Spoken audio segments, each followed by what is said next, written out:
তুলবা না কেন তুলবা না? অনলাইনে বলে মামলাগুলো তুলে দিচ্ছি আমি, এটা হয় না সেটা হয় না সবকিছু ঠিকঠাক, কিন্তু আমার কাছে আইসা ভাই সোশ্যাল মিডিয়ার বাইরে যখন বাস্তব লাইফে আসে, বাস্তব লাইফে এসে আমি এই মেয়ের সাথে ঘুরতে পারবো না, ওইখানে যেতে পারবো না, সেখানে যেতে পারবো না, এটা করতে পারবো না, সেটা করতে পারবো না, ওর বাসায় এসে থাকতে হবে, ওর বাসায় সময় দিতে হবে, ওর সাথে সেক্স করতে হবে, ওর সময় দিতে হবে, এগুলো না করলে মামলা তুলবে না ভাই। আমি তারপর ওর মন রক্ষা করে চলতেছি, তারপর ওর মন রক্ষা করে চলতেছি, তারপর ও আমার ওসে নাই। বলো বলো তো, আমি তোমার কথা উত্তর দিব।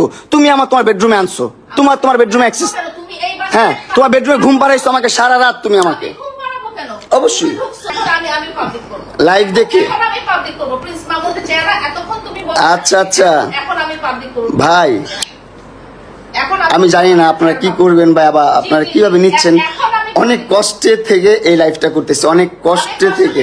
হ্যাঁ লালা পশলে গাছ ঠিক করে নেই ভাই। 4টা বছর ওর পিছনে আমি শ্রম দিচ্ছি, 4টা বছর ওর জন্য আমি কষ্ট করছি ভাই, 4টা বছর আর এস্টাবলিশ করছি, টাকা পয়সা দিয়ে না, সম্পত্তি সারা জীবনে 4-5টা বছর ধরে বলছে যে এই 2টা হচ্ছে আমার কাজিনের বাচ্চা, আমার বাচ্চা না, আমি বিয়ে করি নাই, আমি জীবনে প্রেমই করি নাই, এইটা বলছো। আল্লাহর কসম ও বলছে যে আমি একটা প্রেমও করি নাই, আমার বাপ মা এত স্ট্রিক্ট, আমি আর্মি ফ্যামিলির, আর্মি ব্যাকগ্রাউন্ডের, আমাকে একটা মুভমেন্ট করতে দেয় না, একটা জায়গায় যাইতে দেয় না, এটা বলছে এই মহিলা।